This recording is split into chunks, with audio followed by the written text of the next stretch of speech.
es lo que tenemos que hacer para coordinar, sino ver por qué está descoordinado. En nuestro caso, en nuestra profesión, quizás tendríamos que plantear, además de buscar cómo y por qué tenemos que estar en este proceso, sino por qué no estamos, o por qué no hemos estado de nunca, prácticamente, o de forma muy circunstancial, y por qué no estamos ahora.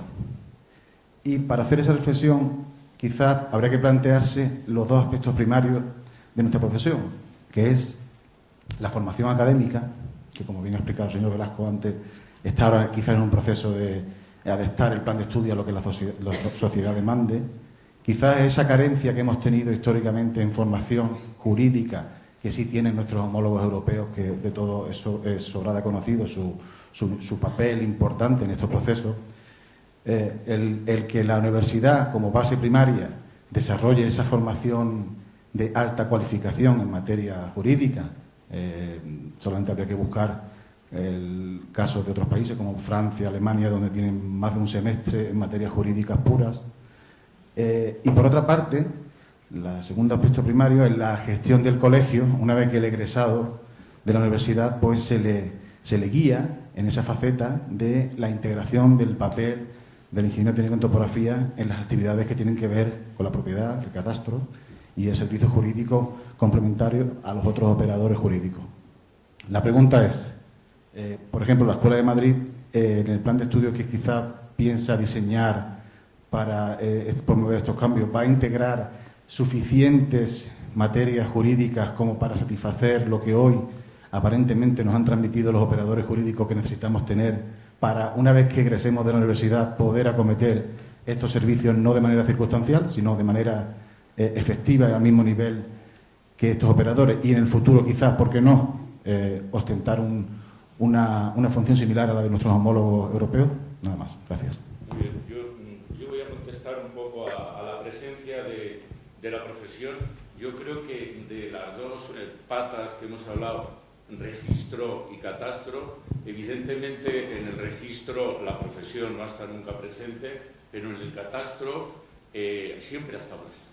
Es decir, en el catastro llegó a haber 400 ingenieros técnicos trabajando en catastro topográfico parcelario en el Instituto Geográfico. Y bueno, ¿qué ocurre? Que el catastro se hacía por clásica, por topografía clásica, y los tiempos, una campaña o un término municipal medio duraba 4 años, si lo hacía un solo operador, o 4 operadores en un año. Es decir, que siempre estuvimos. Cuando las competencias las adquieren los centros de gestión catastral y comienza a hacer el catastro, lo único que ocurre es que el centro de gestión catastral no ejecuta, contrataba, pero tenemos compañeros en el centro de gestión catastral y tenemos compañeros en las empresas que hacían el catastro para los centros de gestión catastral. Yo creo que no es un problema en la ejecución de lo que se hace. Yo creo que es que falta por hacer algo que hemos escuchado en una otra ponencia, que es donde probablemente debamos de tener más participación. Pero yo creo que en lo que se ha hecho sí hemos tenido participación. Sí, te contesto. Comentaba antes que la universidad está al servicio de la sociedad, y eso es evidente. Si no, la universidad tiene sentido cuando hay alumnos y cuando se demanda una profesión. De ese punto de vista, cuando se hacen los planes de estudio, no olvidemos que el nuevo grado en geomática y topografía hereda las atribuciones del ingeniero técnico, y hay un Real Decreto donde están las atribuciones. Nosotros hemos incorporado, y de hecho, repito, hay profesores de Derecho aquí impartiendo, pero es cambiante. Y comentaba antes que lo bueno que tienen los planes de estudios es que en función de cómo vayan yendo, cómo vaya la sociedad cambiante que evolucionando, nosotros podemos evolucionar con los planes de estudios. ¿Con qué tenemos que contar? Lógicamente con la sociedad. ¿Quién son los expertos en temas de topografía, por decirlo de alguna forma? El colegio y los colegiados, donde yo soy uno de ellos y me considero también topógrafo, quiero decir. Entiendo que desde esa reflexión nosotros preguntamos al colegio y a demás instituciones qué necesitan, hacia dónde van. Por eso esta jornada, decía, igual que antes el diputado, nos viene muy bien para, de alguna forma, saber qué es lo que está ocurriendo, la ley que va a salir, qué necesitan los profesionales y cómo podemos nosotros dar esa respuesta a la sociedad. Desde ese punto de vista, evidentemente, lo he comentado, como presidente de la conferencia de directores, en ello estamos y tomamos nota. Y es un reto, porque no es un reto, yo creo que es por decirlo de alguna forma, tenemos que dar una respuesta a esto y para eso nos paga la sociedad, para dar respuesta a los problemas que se plantean y a las nuevas retos que se nos plantean, que están ahí. Que igual vienen de atrás, heredados, no lo sé. Podemos montar un día un coloquio sobre esta ingeniería, como otras muchas, su historia, sus problemas, sus defectos y sus grandes virtudes que tiene. Yo creo que hay una preparación importantísima en muchos ramas. Estoy muy orgulloso de ser ingeniero técnico en topografía, no soy graduado, porque quiero esta profesión y quiero a los compañeros que de alguna forma trabajan en esto y la defiendo, desde mi puesto en la actualidad de director o como de puesto de profesor o como persona que ama esta profesión. Te contesto que todo lo que se está hablando aquí, esta escuela junto con las demás, que tenemos un pacto entre todas, reformaremos los planes de estudios para llevarlo a NECA y con las cosas que se están diciendo a partir de esta ley resolver los problemas que existan. ¿De acuerdo? No sé si te he contestado, Pedro. Sí. Te puedo contestar más cosas, ¿eh? No, me creo que desarrollarlo. Hombre, claro, vamos a ver, o sea, si quieres me pongo a hacer el plan de estudio ahora, este fin de semana. Claro que estamos haciendo cosas. Gracias.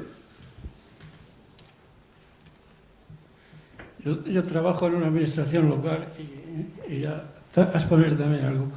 Parece ser bueno que los notarios, los registradores ya empiezan a ponerse un poco de acuerdo, porque esto lo llevamos escuchando toda la vida, al menos yo, que también tengo muchos años, ¿no? Pero el problema de los catastros lo hemos sufrido todos. Pasó del Instituto Geográfico, Hacienda, yo estuve en los famosos consorcios, luego vinieron los retinteos, la verdad es que sigue igual, ¿no? En la década de los 80, bien, a principios del año 2000 o por ahí empezó a tener mucha fuerza el catastro. Querían imponerle como plano en todos los sitios. Bien, pero luego venía el urbanismo, y el urbanismo de aquí no se ha hablado nada, bueno, no tiene nada que ver, ¿no? Pero es una baza muy importante, ¿no?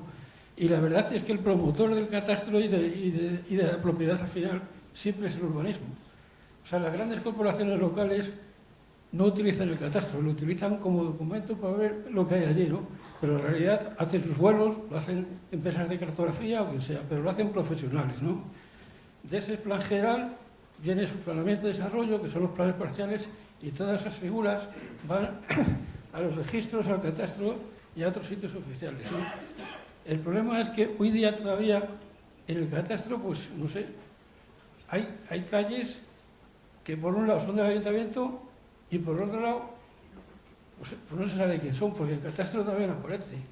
O se dan de alta edificios que todo el mundo sabe dónde están y va al catastro y aparecen como 30 o 40 metros encima de la plaza, ¿me entiendes? Pero estoy hablando de hoy día, ¿no? Entonces quiere decir que el catastro hay que potenciarlo, pero con la realidad de cómo está el país. Y otro problema que hay, los que estamos en los ayuntamientos grandes, es una salida fuerte que hay ahora con los servicios públicos. O sea, hace años vino la época del catastro, la época del urbanismo, los desarrollos del urbanismo, y ahora es la época del desarrollo de servicios públicos. Se necesitan documentos muy precisos, muy precisos. Quiere decir que si en una acera, en una calle de 4 o 5 metros de acera, de acera, sobre todo en los centros de las ciudades, en los cascos históricos, pues a lo mejor debajo de una acera pues puede haber como 10 o 12 tuberías. Pero no es que haya tuberías, es que puede haber como 15 o 20 cables distintos. Todo eso se intenta controlar ahora. Quiere decir que ya no solo es el agua que se hacía antes, el gas, el riego, los telégrafos. Ahora viene la telefonía. El mundo de la telefonía es impresionante. Y eso se está haciendo en proyectos, en planos cartográficos. Planos que en teoría exigen mucha precisión porque se necesita saber por dónde van a ir los cables. Yo es una atención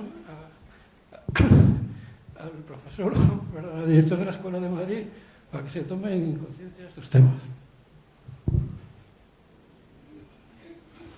Muchas gracias.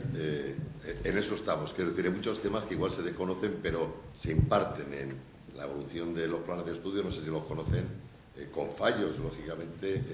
Tenemos fallos en cosas, pero hay una profunda remodelación, ¿no?